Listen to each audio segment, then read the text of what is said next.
Bueno, pues sin más, si queréis que comenzamos esta mesa sobre el bloque medicinal, daros las gracias por vuestra asistencia y, bueno, pues antes de nada lo que vamos a hacer es una pequeña presentación para explicaros cómo tenemos estructurada la mesa, cómo hemos pensado organizarla, ¿vale?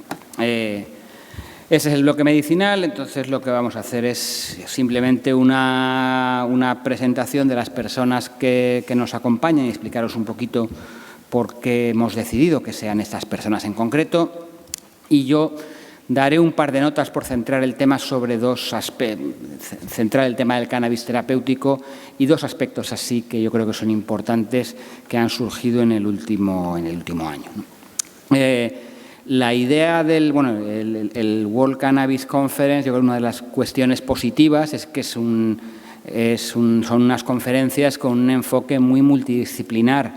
No creo que tenga mucho sentido el invitar aquí a científicos eminentes, solo hemos invitado a uno, para que den una charla magistral sobre receptores, metaanálisis y estadística. Creo que no es la idea. Creo que puede ser interesante el abrir el tema a otros aspectos, ¿no? Por eso, vale, ahora no va. Por eso hemos traído diapositiva del medio al científico eminente.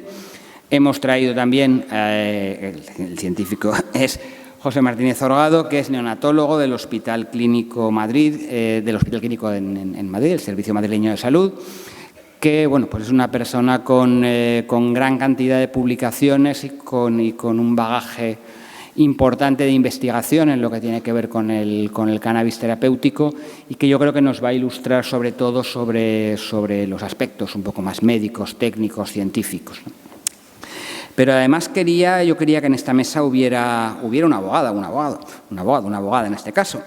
Tenemos con nosotros a mi derecha a Amina Omar, que es exmiembro del despacho de abogados Nieto Povedano, ahora está en el nuevo despacho de abogados Omar Nieto, y que son pues uno de los de las referencias, ¿no?, de lo que es en relación con el cannabis terapéutico, en lo que es todo lo que tiene que ver con las asociaciones, desde su fundación hasta lo que es su gestión y bueno, todos los aspectos que tienen que ver con los temas legales, pues desde hace ya 6 o 7 años, ¿no?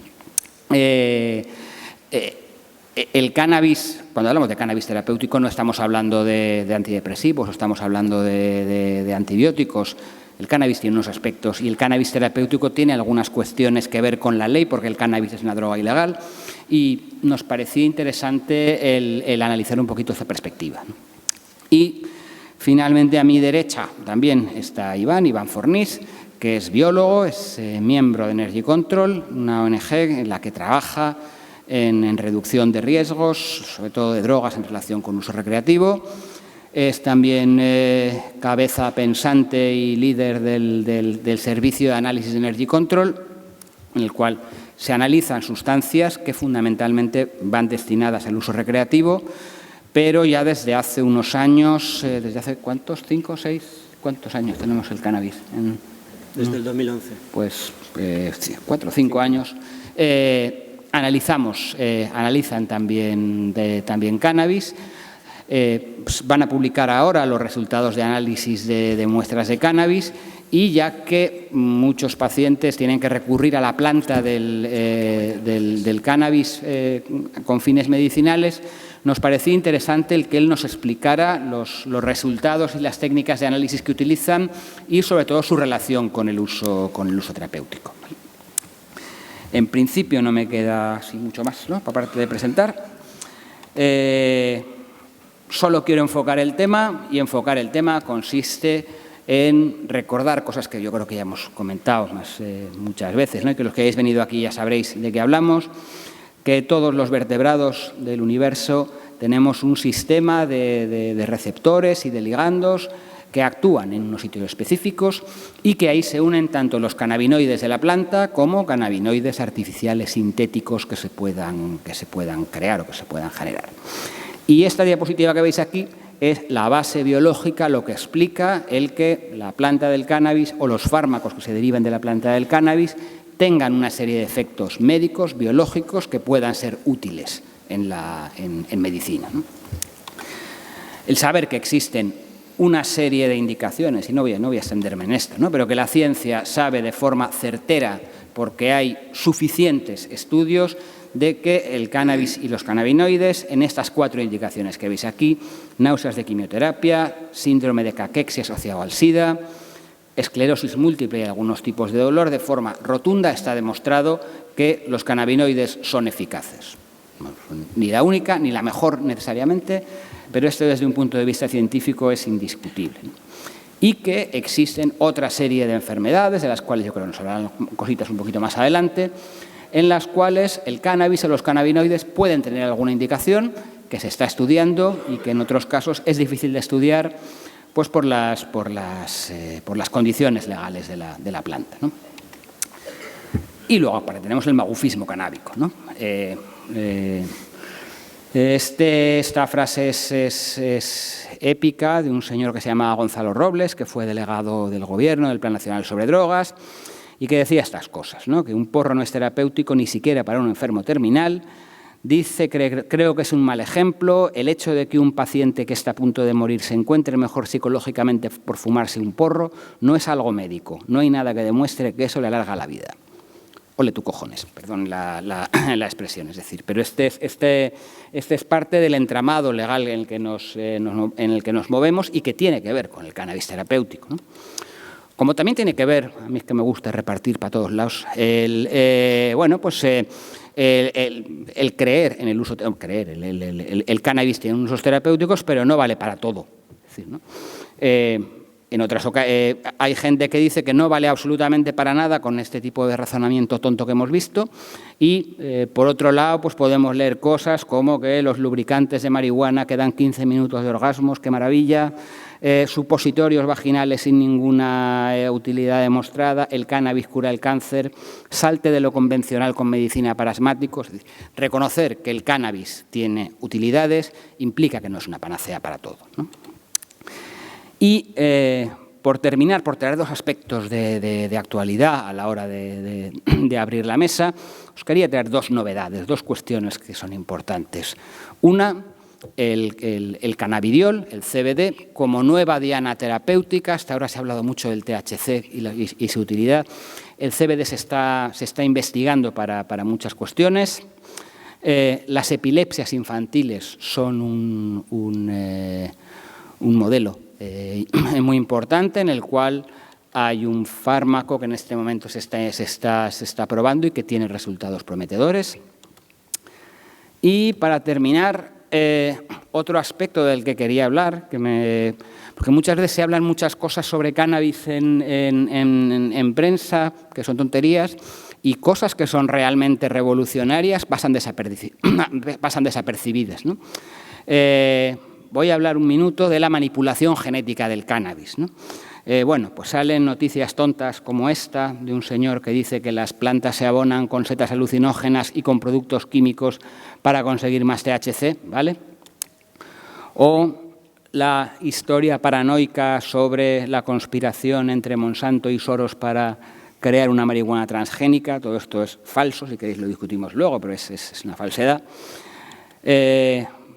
Lo que pasa con el cannabis es que podemos mezclar razas para conseguir nuevas variedades, como con las vacas, y así seleccionamos, hasta el momento, nuevas marihuanas que son más potentes, ¿no?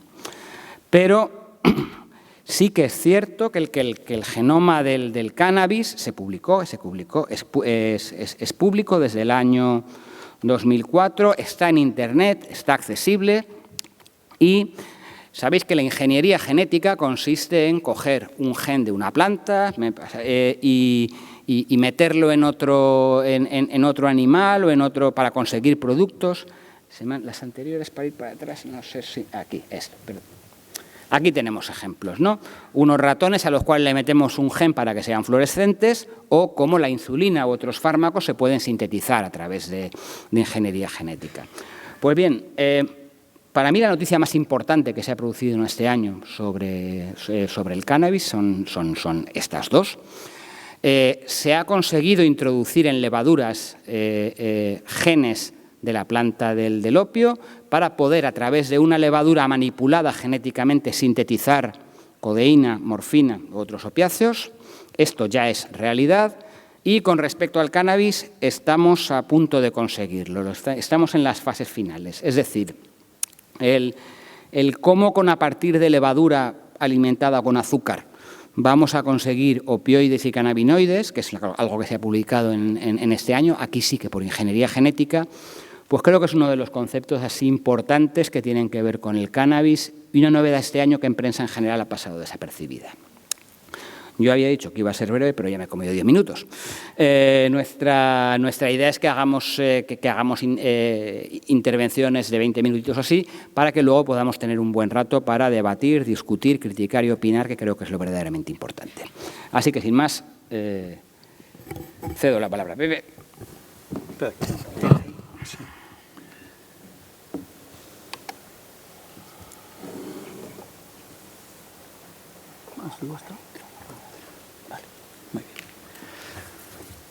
Bueno, pues buenas tardes. Muchas gracias a Fernando y al resto de organizadores por invitarnos aquí y sobre todo por lo de prestigioso científico, ya quisiera yo. Pero, pues sí, dar un poquito una perspectiva de el uso terapéutico de los cannabinoides, cómo está el tema. Bueno, como probablemente sepáis muchos, esto del uso terapéutico de los cannabinoides viene de hace muchísimo tiempo. De hecho, en los Vedas ya aparecen descripciones de uso, por ejemplo, para evitar el dolor. Es gracioso que una de las personas más emblemáticas de lo que podríamos considerar la política o el estado más reaccionario, por decirlo así, que era la reina Victoria de Inglaterra, que creó el término de victoriano, era consumidora de cannabis porque tenía unas reglas muy dolorosas y usaba cannabis para evitar el dolor. Y así aparecieron, sobre todo en finales del siglo XIX, un montón de medicación basada en cannabis para distinto tipo de patologías. Y como ya se ha comentado, yo soy neonatólogo, es decir, pediatra especializado en recién nacidos, siempre pongo esta foto que es de una tintura basada en el cannabis, en la cannabis índica, para el tratamiento de los cólicos del lactante. Si alguno de los presentes ha tenido niños, sabe lo que son los cólicos del lactante y las noches que dan, pues se utilizaban unas gotitas con cannabis, que es un antiespasmódico y además analgésico, y parecía que iba bastante bien.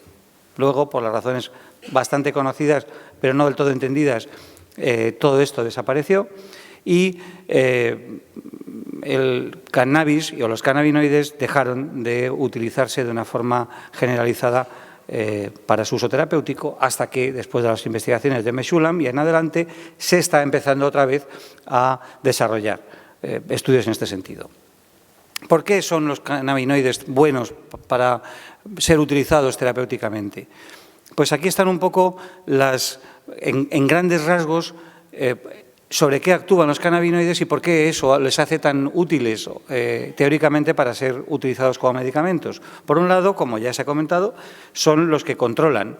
Es el sistema cannabinoide endógeno el que se encarga en nuestro organismo y en el de casi todos los seres, no solo vertebrados, sino invertebrados, que tengan un sistema nervioso central, hay cosas iguales o parecidas.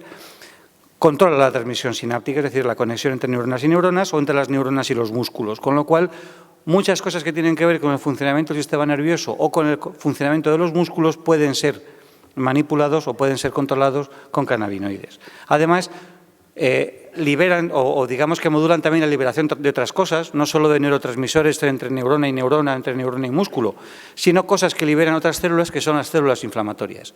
Y por tanto, también son moduladores o controlan la respuesta inflamatoria.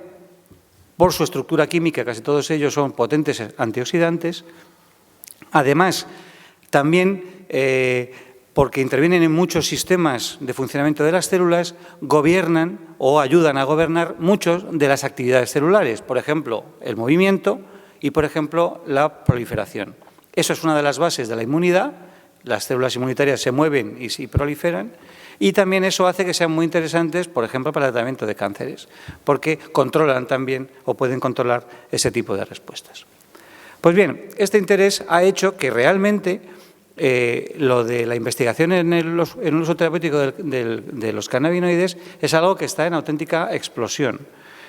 Hay una página que se llama clinicaltrial.gov, no es la única en la que se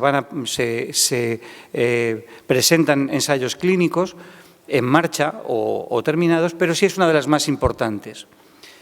Y ahí, por ejemplo, si uno mete THC, pues aparecen 200 y pico, actualmente en este preciso momento, hace 3 días, hay 200 y pico ensayos clínicos en marcha sobre THC para un montón de enfermedades, la mayoría de ellas, o muchas de ellas, de tipo neurológico, por ejemplo, la esclerosis lateral amiotrófica, la famosa enfermedad de Stephen Hawking, pues ya hay estudios que intentan ver si mejora la rigidez o el problema de los movimientos, como se ha comentado, los vómitos, especialmente y de forma muy importante los vómitos secundarios a medicación antitumoral.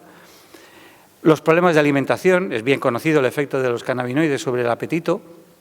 Pues bien, en casos de caquexia, por ejemplo, por cáncer, mejoran mucho la capacidad de los pacientes para poder comer, o incluso en momentos en las fases de recuperación de la anorexia nerviosa. Hay también incluso, como analgésicos, estudios sobre migraña y, desde luego, sobre dolor, muchos, porque los cannabinoides, especialmente el THC, es un potente analgésico. Es bien conocido que se ha comercializado un producto que es el Sativex, que contiene THC y cannabidiol, y con el Sativex también se están haciendo muchos ensayos clínicos. Una vez que se ha presentado, una vez que se ha empezado a utilizar, aparte de la esclerosis múltiple, que es su indicación en teoría oficial, pues hay ensayos también para su efecto en las mucositis. Las mucositis, como se ve en la foto, es una afectación de las mucosas que aparecen típicamente en pacientes de cáncer que están siendo tratados con antitumorales. Como veis, no solamente hay estudios, como por ejemplo uno que se empezó por un grupo español, el de Manuel Guzmán en la Complutense de Madrid, y que el ensayo clínico se ha externalizado, digamos, se está haciendo en el Reino Unido. Pues no solamente son antitumorales, hay también en ese mismo grupo estudios o trabajos para emplearlo en cáncer de mama, sino que, como veis, muchos de los efectos secundarios de los pacientes que están siendo tratados, no solo, o aunque no lo estén con cannabinoides, efectos secundarios de ese tratamiento, como los vómitos, como la falta de apetito, como la mucositis, también pueden ser tratados con cannabinoides. Hay en marcha también un estudio que ha sido dirigido inicialmente en toda su fase preclínica y ahora mismo en la fase clínica por un grupo también español de la Facultad de Medicina de la Complutense de Madrid con el Corea de Huntington. Y muy curioso, hay bastantes estudios en marcha para el uso del Sativex en el tratamiento de la deshabituación en aquellos pacientes o aquellas personas que son consumidores extremos de cannabis que quieren reducir su ingesta, y lo que se ha visto es que el Sativex puede ayudar de forma importante a que esto se haga de una forma mucho más regulada. Bueno, esto era simplemente para enseñar cómo ya esto, como decía antes Fernando, es una realidad clínica. Ya hay estudios en los que se dice que hay evidencia científica clara de que el THC, el Sativex, el cannabidiol pueden mejorar algunos de los síntomas, sobre todo de los síntomas, no tanto de los signos, de la esclerosis múltiple. Y ha comentado el cannabidiol. El cannabidiol, que es el que nosotros estamos investigando, es una molécula que también ha ido creciendo de forma exponencial. Ahora mismo ya hay 94 estudios, de los cuales muchos de ellos están hechos en Europa, otros muchos están en Estados Unidos. Tenemos, por ejemplo, también estudios con enfermedades neurodegenerativas, pero muy importante, los estudios con cannabidiol como antipsicótico, especialmente en casos de esquizofrenia e incluso también a veces de depresión. Parece que funciona muy bien y que reduce mucho los síntomas, incluso la necesidad de medicación. El cannabidiol, como ahora veremos, es una molécula muy, muy potente como antiinflamatorio y, por tanto, también hay estudios en artritis o en enfermedad inflamatoria intestinal, que son enfermedades muy molestas y muy dolorosas. Es muy curioso también que, pese a que no tiene efectos psicoactivos, pese a que no se sabe exactamente muy bien cómo funciona todavía el cannabidiol, sí se sabe que tiene un efecto muy potente sobre los músculos. Y, por ejemplo, no solo en la espasticidad que se puede ver en la esclerosis múltiple, sino en una consecuencia de precisamente en lo que nosotros trabajamos, que es el daño cerebral en los recién nacidos por falta de oxígeno en el parto. La consecuencia a largo plazo puede ser esto, la parálisis cerebral, que provoca una rigidez muy importante, que hasta ahora se trataba con toxina botulínica, con el famoso Botox. Se descubrió que el Botox quitaba las arrugas cuando se vio que el Botox quitaba la rigidez muscular. Tiene muchos efectos secundarios, pues ya hay bastante gente, de hecho, uno de los neuropediatras de mi hospital, que está utilizando parches de CBD en niños con parálisis cerebral y reduce de forma bastante eficaz la contracción muscular. Ya se ha comentado lo de la epilepsia intratable. Esto vino un poco, o se hizo, más que vino, se hizo ya un social, viral, a raíz de esta niña, Charlotte, que era una niña con una epilepsia severa, lo que se llama el síndrome de Dravet, en la que pues, podía tener 100, 150, 200 crisis epilépticas cada día. Eso, evidentemente, no solo es totalmente invalidante, no solo impide que la gente pueda vivir, sino que además provoca un deterioro neurológico mucho más acelerado que el que tiene la propia enfermedad. Pues bien, los padres oyeron que había algunos estudios que habían utilizado cannabidiol en epilepsias, consiguieron una planta, que desde entonces se conoce como la planta de Charlotte, la Charlotte Web, que era casi exclusivamente, en un 99 y pico % CBD, cannabidiol. Empezaron a administrársela y colgaron vídeos en la red en la que su hija no solo empezó a dejar de tener crisis epilépticas, o al menos no tenía tantas, sino que empezó a andar, empezó a nadar, empezó a hablar. Y eso pues, creó una especie de conmoción allí, sobre todo en Estados Unidos, con muchos padres pidiendo o demandando poder empezar tratamientos con cannabidiol.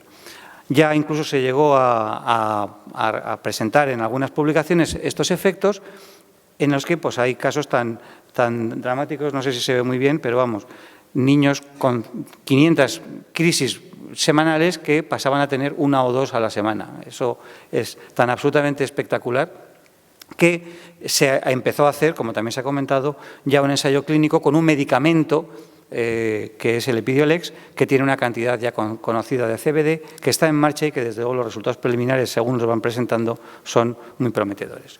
Pero nosotros nos estamos ocupando de otra cosa más, que es esto, la encefalopatía hipoxicoisquémica neonatal, que es el daño cerebral que aparece en los recién nacidos cuando tienen falta de oxígeno en el parto.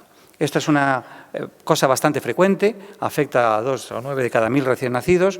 Si hacemos esos cálculos que les gusta tanto a los americanos, podemos decir que cada 4 minutos un niño en el mundo está sufriendo este problema en el parto, y de estos la mitad van a quedar con secuelas invalidantes o van a morir.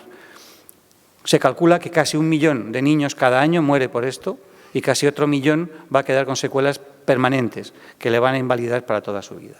No hay un tratamiento ahora mismo porque es una enfermedad o es hay un tratamiento que es la hipotermia, pero que solamente beneficia a cerca de la mitad de los niños que tienen cuadros moderados. Sabemos que el problema es que el cerebro es un órgano muy complejo y lo que ocurre cuando se daña el cerebro es también muy complejo. Estas 3 cosas, la inflamación, el estrés oxidativo y la excitotoxicidad. Excitotoxicidad significa que se libera un neurotransmisor que se llama glutamato, que mucha gente conoce porque es muy abundante en la soja, y gente que va a un restaurante chino y come mucha soja a veces le duele después la cabeza, tiene migrañas. Y eso es por el glutamato, porque el glutamato es un activador de las neuronas, con lo cual es una cosa que nos es muy útil, pero cuando se libera de forma excesiva, se acumula, pues llega a sobreexcitar de tal manera que agota a las neuronas y las destruye. Estas 3 cosas, inflamación, excitotoxicidad y estrés oxidativo, se conocen como la tríada mortal, porque se interrelacionan unas con otras, y si no actuamos sobre las 3, no conseguimos parar este círculo vicioso que acaba destruyendo el cerebro. Pues bien, nosotros ya habíamos visto que en diversos estudios se había descrito que el cannabidiol era un potente antioxidante y muy potente antiinflamatorio, que además en algunos modelos de otras cosas parecía que disminuía la liberación de neurotransmisores, especialmente de glutamato, con lo cual teóricamente tendría que valer para esto, puesto que podría actuar sobre los 3 elementos de la tríada mortal, aparte de ser anticonvulsivante, ansiolítico y un montón de cosas más. Ya habíamos visto también que, sobre todo un grupo japonés, había demostrado en modelos de infarto cerebral que incluso administrado varios días después podía llegar a ser eficaz. Y por eso nos embarcamos en un proyecto de investigación viendo si el cannabidiol podía ser útil en los casos de lesión cerebral hipoxicosquémica neonatal. Primero hicimos estudios más o menos in vitro, con unas pequeñas secciones de cerebro de un ratón recién nacido, y ahí comprobamos, las barras que tienen la flechita roja, que la muerte de las neuronas, cuando hacíamos ese modelo de hipoxisquemia in vitro, se reducía y casi se abolía cuando teníamos cannabidiol ahí dentro. Pero bueno, esto no deja de ser una cosa in vitro. Entonces pasamos a un modelo más parecido, que es un modelo en ratas recién nacidas. Y en eso lo que hacíamos era comprobar no solo que se reducía el volumen de daño cuando hacíamos una resonancia magnética, sino que, y esto es mucho más importante, cuando dejábamos que las ratas llegasen a ser adultas y hacíamos una serie de experimentos viendo cómo tenían su capacidad motora y su capacidad, por ejemplo, de memoria, veíamos que las ratas que habían recibido cannabidiol después de haber sufrido una hipoxisquemia, es decir, igual que haríamos en los humanos, nunca tratamos a los humanos antes, a los niños hay que tratarlos después, porque antes no sabemos que van a tener una hipoxisquemia. Pues cuando lo hacíamos de forma parecida y les dábamos cannabidiol después y esperábamos a que llegasen a ser adultos, veíamos que su exploración neurológica era rigurosamente normal. Es decir, estaban igual que una rata que no hubiera sufrido absolutamente nada. Eso eran unos resultados muy prometedores y entonces nos acercamos un poquito más todavía a la clínica y montamos un modelo que, como veis, es prácticamente una unidad de cuidados intensivos. Son cerditos recién nacidos que tenemos sedados, que tenemos dormidos, y a los que cuidamos igual que cuidamos, exactamente igual, porque estos aparatos que veis aquí son los mismos que utilizamos en los niños en las unidades de cuidados intensivos neonatales. Y en este modelo lo que vimos esto es un electroencefalograma de un cerdito sin ningún problema, esto es un electroencefalograma de un cerdito después de una hipoxisquemia en la que, como veis, está prácticamente en coma, y esto es un cerdito al que le hemos dado cannabidiol media hora después de acabar la hipoxisquemia y veis como al cabo de 6 horas tiene una actividad cerebral prácticamente igual que la de los animales sanos. Además, vimos histológicamente que protegía las neuronas y protegía también otras células muy importantes, que son los astrocitos, pero que no vamos a hablar de ello porque no hay tiempo. Y, siendo como más clínicos, pasamos a un modelo en el que ya lo que hacemos es hacer exploraciones neurológicas a los cerditos. Aunque parezca mentira, existe una exploración neurológica sistematizada para cerditos y nosotros la aprendimos, la hicimos y vimos que después de la hipoxisquemia los cerditos tenían problemas neurológicos, pero cuando les habíamos dado cannabidiol después de la hipoxisquemia, al cabo de 3 días su exploración neurológica era rigurosamente normal. Esto ya indicaba que este tratamiento era aparentemente, al menos en los modelos, eficaz. Y encima hemos visto que es anticonvulsivante, cosa que es muy importante en esta enfermedad, puesto que es una cosa que agrava mucho el daño. Los niños pueden quedar luego con epilepsia y eso agrava además el daño cerebral. Y vimos que el cannabidiol prácticamente abolía en el 100% de los casos la presencia de convulsiones. ¿Cómo hace esto? Pues efectivamente, vimos por distintos mecanismos, espectroscopía, bueno, unas cosas, resonancia magnética, métodos de Western blot, por varias cosas diferentes vimos que el cannabidiol reducía la liberación de glutamato, es decir, era anticitotóxico, reducía el estrés oxidativo y reducía la inflamación. Comprobamos in situ que actuaba sobre esa tríada mortal de la que habíamos hablado. Una cosa muy importante que tenemos los clínicos, los médicos que queremos tratar a un recién nacido que ha tenido una falta de oxígeno en el parto es cuánto tiempo podemos esperar antes de empezar un tratamiento y que ese tratamiento siga siendo eficaz. Porque no siempre está uno en el momento en que se produce la falta de oxígeno. A veces el niño le pasa a la madre en casa y llega al hospital con el niño ya prácticamente pariendo y no sabemos cuánto tiempo lleva el niño así. O bien nace en su casa, o bien nace en un hospital que no tiene medios y hay que trasladarlo a uno que sí. Con lo cual no siempre podemos empezar el tratamiento inmediatamente. Pues bien, en un modelo de ratón lo que vimos es que esperando incluso 18 horas, casi esperando 24 horas para empezar el tratamiento, este seguía siendo eficaz. El único tratamiento que hay ahora mismo, que es la hipotermia, el bajar la temperatura del niño, solamente puede esperarse 6 horas y nosotros podíamos esperar casi hasta 24. Además, esto era muy importante, este experimento, porque demostrábamos que el cannabidiol había sido eficaz en ratón, en rata y en cerdito, en 3 especies animales diferentes. Y eso es lo que todas las autoridades sanitarias exigen para poder utilizar algo en los humanos.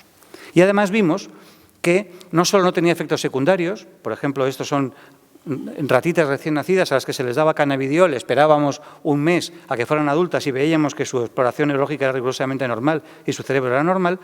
sino que además en los cerditos veíamos que el cannabidiol mejoraba el estado clínico, mejoraba la tensión arterial, mejoraba la respiración, no solo no tenía efectos secundarios, sino que tenía efectos beneficiosos fuera del cerebro, en el corazón, en los pulmones, en los riñones, etc. Y como el tratamiento que hay ahora mismo es la hipotermia, pues estamos obligados, y así nos lo han exigido, a demostrar qué pasa, comparar el cannabidiol con la hipotermia y qué pasa cuando juntamos las dos cosas. Pues bien, lo que vimos, y solamente os voy a insistir en esta gráfica que hay aquí, porque creo que es la más importante, cuando veíamos las neuronas muertas, que como veis después de la hiposisquemia había muchas, veíamos que el cannabidiol era igual de eficaz que la hipotermia, pero que cuando juntábamos las dos cosas prácticamente desaparecía el 100% de la muerte neuronal. Es decir, tenían un efecto que se dice aditivo, y esto, digamos que abre o ofrece muchas esperanzas a que este tratamiento pudiera ser eficaz. Así que ya estamos en tratos con la FDA para que nos permitan empezar ensayos clínicos, primero en Estados Unidos, porque desgraciadamente las cosas van mucho más deprisa allí, y especialmente parece que la sensibilidad o la sensibilización para el uso terapéutico del cannabis está bastante más avanzado allí que aquí, y por tanto la agencia europea nos pone muchos más problemas. Todos nuestros datos preclínicos se juntaron y pues digamos que estamos en la fase de conseguir que para finales de este año o el que viene podamos tal vez empezar ya el ensayo clínico, y que a lo mejor en este mapa que hemos puesto antes podamos añadir uno más, que sea el ensayo clínico que estemos haciendo nosotros con los recién nacidos. Este es el equipo que estamos trabajando en el clínico. Estos son nuestros colaboradores que están en Bilbao. Todos somos un único equipo que estamos trabajando en esto, y nada, a ver si el próximo año podemos tener algunos resultados ya del ensayo clínico. Muchas gracias.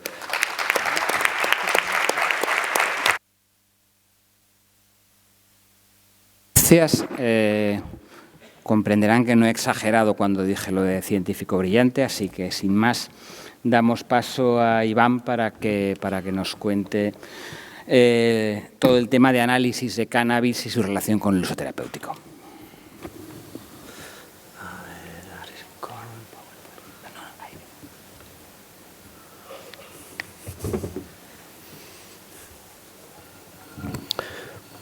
Bueno, buenas tardes. Muchas gracias a Fernando por traernos aquí, y a la organización de Spannabis y estas conferencias por darnos esta oportunidad. Yo voy a explicar una serie de datos que tenemos de los análisis que hemos hecho de muestras de marihuana, de hachís, etc. Antes, para presentarme un poco y presentar el programa en el cual yo trabajo, Energy Control es un programa dedicado a la reducción de riesgos en consumo de drogas en general. Aunque yo voy a presentar aquí análisis de cannabis, tenemos un servicio de análisis dedicado a todo tipo de sustancias. De hecho, el objetivo con el que se creó este tipo de análisis era para intentar o alertar a la gente cuando en las sustancias, sobre todo sintéticas, había adulterantes peligrosos, etc. Pertenecemos a una entidad más grande que se llama BD, que trabaja en el ámbito social. Y bueno, nos nutrimos del voluntariado, es decir, mucho trabajo lo hacemos entre gente voluntaria. Tenemos unos recursos bastante escasos, pero hacemos mucho trabajo. Bueno, yo creo que hacemos bastante trabajo, porque abarcamos todo el Estado español. Pues tenemos delegaciones en Andalucía, en Madrid, en Barcelona, en Baleares, y bueno, la verdad es que analizamos un montón de muestras. Este año hemos analizado unas casi 5.000 y pico muestras. Yo creo que eso es una exageración con los pocos recursos que tenemos, pero ahí vamos, porque estamos motivados. Yo creo que la importancia de esta charla en cuanto a composición de cannabis en esta mesa de cannabis terapéutico, sobre todo, tiene que ver con que el cannabis, en realidad, la marihuana, el hachís, si se quiere utilizar en un uso terapéutico, no es una sustancia estandarizada, que es como normalmente se utilizan las sustancias o los fármacos para el uso médico, ¿vale? Normalmente Un médico cuando quiere recetar algo sabe la cantidad de principio activo que hay y la composición que tiene concreta. El cannabis no, porque hay muchas variedades, hay muchos tipos, hay muchas composiciones diferentes, la propia planta ya es una amalgama de sustancias muy diferentes que entre todas hacen una sinergia y entre todas tienen un efecto farmacológico. Entonces, quizá tener un poco de idea de cuál es la composición que tiene la planta da un poco de luz para luego ver en qué aplicaciones puede ser útil. Entonces, la planta va a tener normalmente lo más interesante que tiene a nivel farmacológico, pues son los cannabinoides.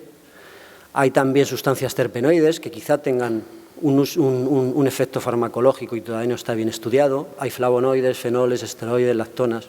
Nosotros, en este estudio que vamos a presentar, nos hemos centrado solo en los cannabinoides, sobre todo en tres: en el THC, en el CBD y en el CBN. Además, en cannabinoides en forma ácida, porque todavía no en forma neutra, perdón, porque todavía no tenemos recursos para poder hacer análisis en forma ácida y no podemos analizar tampoco todavía terpenoides. Vamos evolucionando y quizá algún día llegaremos. La metodología de análisis que tenemos es, nosotros cogemos la muestra, la pesamos, descarboxilamos, puesto que solo vamos a medir la cantidad de cannabinoides neutros, es decir, los calentamos y todos los ácidos los pasamos a neutros. Hacemos una extracción con un disolvente apolar, que solo nos extrae los cannabinoides y las grasas, para que así no interfieran en nuestros análisis otras sustancias que podrían extraer otros disolventes. Hacemos una dilución, trabajamos en diluciones muy bajas, es decir, solo vemos cosas que estén en muchas cantidades, y esto lo hacemos para no ensuciar los instrumentos, porque tenemos un instrumento que lo utilizamos para analizar todo tipo de drogas. Entonces, si utilizáramos el cannabis, analizáramos en concentraciones muy altas, se nos ensuciaría, tendríamos que estar parando la máquina, en fin, no tenemos recursos para... Tenemos que repartirlos entre muestras de cannabis y muestras sintéticas. Este es el instrumento que utilizamos. Es un cromatógrafo de gases ensamblado a un espectrómetro de masas. La cromatografía nos sirve para separar las sustancias y la espectrometría para identificarlas y además cuantificar, ¿vale? Es decir, la espectrometría nos sirve de detector. Vale, ¿qué hemos visto? La tipología que hemos visto ha sido marihuana, por supuesto, que ha sido la más abundante, un 56% de las muestras eran marihuana. Hachís en un 14%, extractos, con extractos me refiero a extractos de gas, alcohólicos, de disolventes orgánicos, etcétera. Buder, BHO, wax, todo eso. Hojas de cannabis, preparados de uso oral, pues soluciones en base a aceite de oliva o alcohólicas para tomar en gotas, y preparados de uso tópico tipo cremas, ¿vale?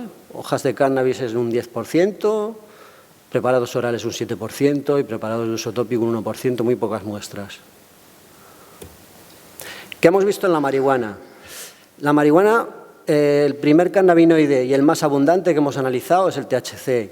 Hemos analizado unas 262 muestras, el promedio de THC es un 7,5%, con un máximo de un 29% y un mínimo de un 0%. Es decir, hay marihuanas que no tenían nada y otras que tenían una cantidad bastante alta, como un 29%.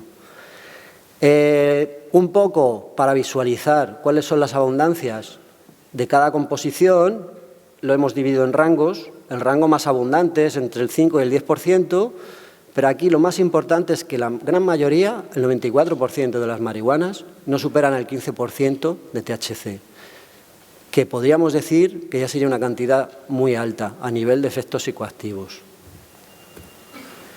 Con el CBD que hemos visto, con el CBD hemos visto que solo el 39% de las muestras de marihuana llevaban CBD.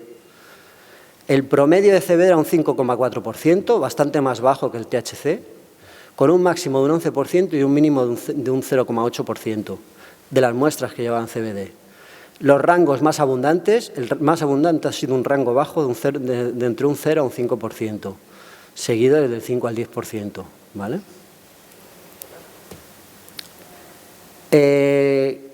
Este año ha sido curioso en cuanto a CBD, porque normalmente las muestras de marihuana, si veis en la gráfica, la línea azul, siempre hemos encontrado muy pocas muestras de marihuana que tuvieran CBD. Pero este año se nos han disparado.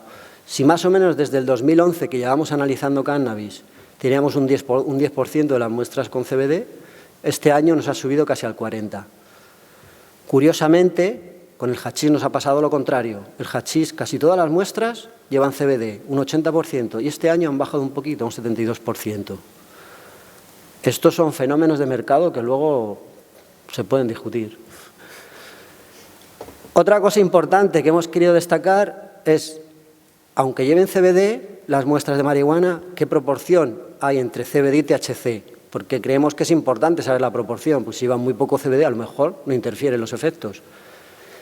Y en la marihuana, la gran mayoría tenían proporciones de CBD mayores que THC. Y el siguiente rango que encontramos es de cantidades iguales entre THC y CBD. Solo hay unas pocas marihuanas que tienen más THC que CBD. Esto implica, teóricamente, que estas marihuanas van a tener muy pocos efectos psicoactivos, pero sí efectos importantes a nivel farmacológico entre el THC y el CBD. ¿Qué otros cannabinoides hemos visto? Cannabinol, en muy pocas muestras, en el 13% de muestras de marihuana. El cannabinol es un producto de la degradación del THC. Esto quiere decir que en las muestras de marihuana se degrada muy poco el THC. ¿Qué otros cannabinoides? El CBG, que es el cannabigerol, muy poco, lo hemos visto en un 7%. Es un cannabinoide que en teoría debería estar siempre, pues es el precursor del resto, es el que utiliza la planta para fabricar los otros. Y que esté en un 7% puede ser también un efecto de nuestro propio sistema de análisis, que esté en pocas cantidades y sean tan bajas que no lleguemos a detectarlo. En una muestra hemos encontrado tetrahidrocannabarina, que es un cannabinoide curioso, puesto que inhibe los efectos del THC, pero brilla por su ausencia, en muy pocas muestras aparece. Y luego un poco hemos querido ver qué es lo que había en las genéticas comerciales que se venden. No hemos hecho ningún trabajo para asegurarnos de si esa genética era esa que decía el usuario o no. A nosotros los usuarios nos traen las muestras y nos dice esto es White Widow y nosotros lo apuntamos, ¿vale? Entonces no confirmamos si luego realmente es White Widow o no, porque no tenemos tampoco medio de hacerlo. Entonces solo conocemos el nombre de 101 genéticas, del 44%. Hemos recopilado los datos de 89 genéticas diferentes. Solo 31 genéticas tenían CBD, que significa que es el 37%. Hemos visto variabilidad, es decir, las mismas muestras, diferentes muestras de una misma genética, son diferentes composiciones lo que dan. ¿Esto es normal? Pues sí, debe ser normal, porque depende en qué condiciones se cultive, la planta producirá más o menos cannabinoides. Lo que no es normal es lo que hemos visto en algunas genéticas, que unas muestras dan CBD y otras no, porque el CBD viene marcado genéticamente. O sea, o tienen o no tienen, eso va en el gen. Entonces, algo raro pasa con estas genéticas, o nos han dicho mal el nombre los usuarios. Puede ser. Vale, ¿qué hemos visto en el hachís? En el hachís hemos visto un poco lo contrario que con la marihuana. Es de esperar que en el hachís haya más cantidad de THC, puesto que es un concentrado. Se extraen las glándulas y se elimina toda la materia vegetal. Esto es en teoría. Entonces hemos visto un promedio de un 25%, con máximos del 58% de THC, y curiosamente había hachís que no tenía nada de THC, un 0%. Los rangos mayores, el más abundante, pues el de mayor de 25, pero en la inversa que en la marihuana, la mayoría de las muestras de hachís tenían más de un 15% de THC, lo que se supone que ya es muy alto. Aquí he puesto las dos gráficas para que lo comparéis. La marihuana a la izquierda y el hachís a la derecha, que tiene rangos más altos que la de la marihuana. Con el CBD, también, un poco a la inversa. Hemos visto que el 72% de las muestras de hachís llevan CBD. Es decir, el hachís parece ser una fuente segura de CBD. Pero, curiosamente, los rangos en los que están las concentraciones de CBD son bajos, es del 0 a 5%. Este es el mismo gráfico que os enseñé antes, cómo baja la cantidad de muestras de hachís con CBD. Y esto es la relación entre THC y CBD que hemos encontrado en el hachís. Si os fijáis, la relación es al contrario que con la marihuana. La cantidad de THC normalmente es mucho más alta que la del CBD en el hachís, ¿vale? Es decir, en el hachís casi siempre hay CBD, pero en muy poca cantidad en relación con el THC. ¿Qué otros cannabinoides hemos visto? Cannabinol, pero en cantidades mucho mayores que en la marihuana, es decir, se debe degradar mucho más el THC en el hachís que en la marihuana. Cannabigerol, hemos visto también muchas más muestras, lo hemos detectado, probablemente porque al tener más concentración de cannabinoides lo hemos logrado detectar en más muestras, y un cannabinoide que no nos aparecía en la marihuana, que es el cannabicromen, el CBC, que solo ha sido detectado en 2 muestras. En los extractos pues son concentrados de marihuana. Deberíamos de encontrar cantidades muy altas de THC. ¿Y qué hemos encontrado? Pues extractos que tenían mucha cantidad de THC y extractos que no tenían nada. El promedio ha sido el 24%, no mucho más alto que el hachís, con máximos de un 65% y un mínimo del 0%. Es decir, había extractos que no tenían absolutamente nada de THC. Con el CBD hemos visto otra cosa diferente. La mayoría de extractos tenían cantidades altas de CBD, por encima del 10%. Es decir, que los extractos, la gran mayoría, están extraídos de plantas que tienen CBD. El ratio, pues ha salido de todo. Extractos con mucha más cantidad de CBD que de THC a la izquierda y extractos con mucha más cantidad de THC que de CBD. Había un poco de todo. Hemos analizado hojas de cannabis y las personas que nos han traído hojas de cannabis para analizar han sido porque estaban seleccionando plantas que habían plantado para ver cuál de ellas seleccionaban que tuviera CBD o no. Bueno, está bien porque es una forma de seleccionar. Tú plantas muchas plantas y antes de que te crezcan ya puedes ver cuál va a tener la proporción de cannabinoides que tú quieres, que a ti te interesa, ¿vale? De THC el promedio es de 1,3%, es decir, muy bajo, tiene muy poca cantidad, pero es detectable, con un máximo de un 4% y un mínimo del 0,4%. De CBD un 1,2%, con un máximo del 3% y un mínimo del 0,1%. Es curioso que haya hojas que tengan un 3% y un 4% de THC y CBD. Bueno, yo creo que es bastante alto para una hoja. Los preparados de uso oral. Por supuesto que esto es una forma bastante utilizada por pacientes que quieren quitarse un dolor o quieren utilizarlo para algún uso terapéutico. Es una forma oral de consumir el cannabis y lo que se hace es rebajarlo pues utilizando un disolvente pues como el aceite o el alcohol que pueda ser utilizado de uso oral y poder así dosificarlo bien en cantidades pequeñas. ¿Qué hemos encontrado? Pues cantidades muy bajas, un promedio del 3%, pero había algunos preparados de uso oral que tenían un 18% de THC y había otros que no tenían absolutamente nada. El 71% de las muestras tenían menos de un 1% de THC. Y luego encontramos CBD en el 50% de las muestras de preparados de uso oral. 10 muestras solo presentaban CBD, no había nada de THC. O sea, debían ser preparados solo que buscaban los efectos del CBD para tratar lo que querían tratar.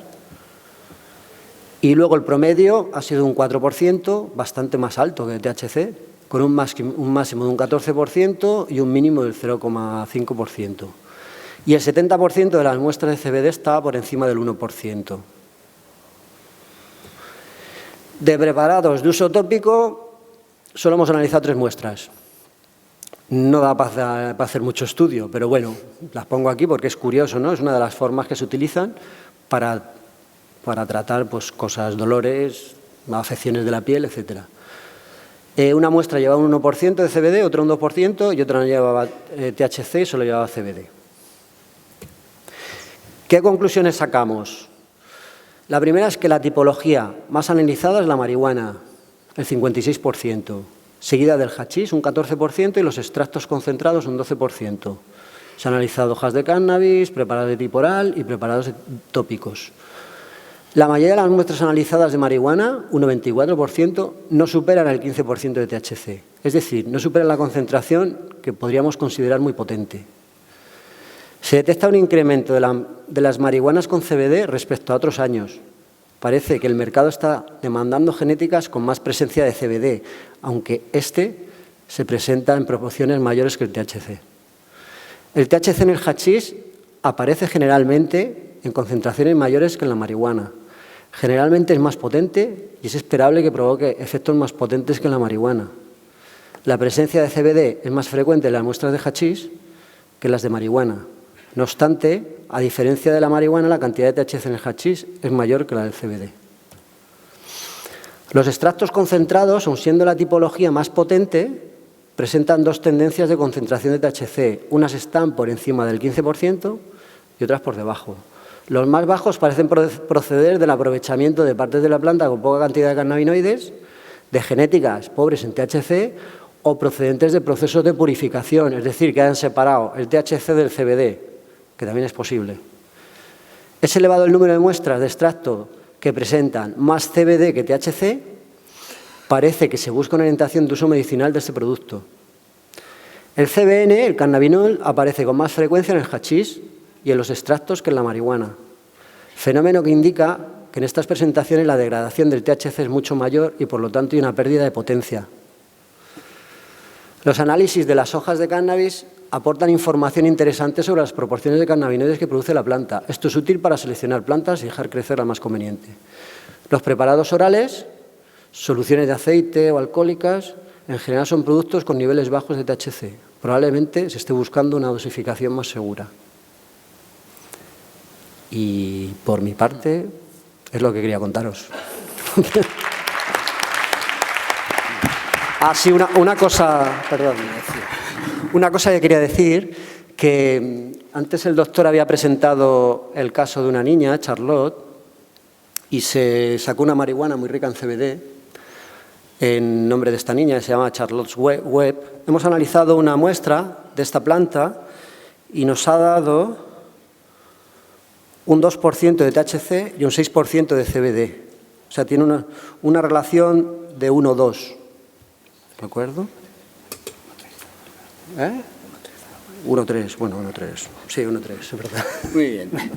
Pues muchas gracias a Iván, por un lado, por hacer... Bueno, hemos aprendido, ¿no?